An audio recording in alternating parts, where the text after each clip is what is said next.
Prabu Siliwangi memang dibicarakan pernah diislamkan oleh Sunan Gunung Jati atau Saripedep Tuloh, cucunya itu. Begini kisahnya.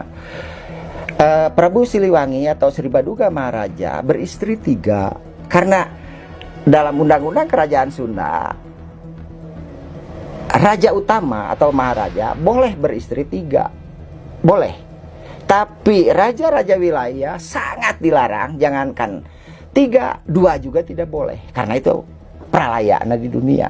Tapi untuk paken maharaja utama gitu, ya sia wenang nirabi telu. Nah, Sri Baduga Maharaja beristri yang pertama dari Nyi Kentring Manikmayang Sunda.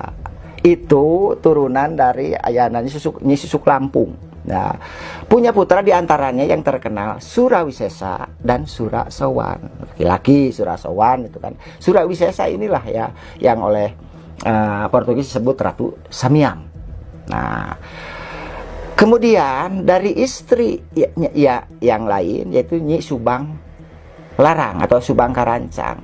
Itu Muslim, karena jelas naskah juga saya bicara dari naskah ya. Dari kronik-kronik naskah. Itu muridnya Syekh Kuro, itu pesantren di Karawang. Itu pesantren hafid Quran khusus. Syekh Kuro itu sendiri sesungguhnya itu orang Cina, lalu menggunakan nama Nusantara Syekh Hasanuddin ya. Dia ikut dari Huangsu ke pelayaran ke Senghu, lalu dia ingin turun di Karawang, ya mendirikanlah itu. Dan salah satu muridnya itu adalah Nyi Subang Karancang, putra Ki Gedeng Tapa. Nah, diperistri oleh Prabu Siliwangi, disayangi sama terhadap istri-istri yang lainnya, termasuk Nyi Ambet Kasih.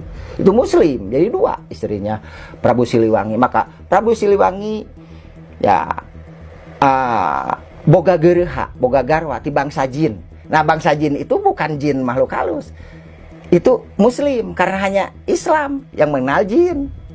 Itu ya, itu kadang-kadang dalam naskah-naskah itu satir atau apa. Nah, punya anak 2, Pangeran Cakrabuana dan Nyi Rara Santang. Pangeran Cakrabuana karena sudah menjalankan syariat Islam di keraton, ayahanda tidak melarang, suka sholat, maka disebut Walang Sungsang. Suka seperti Simut Nonggeng lah itu ya, Walang Sungsang.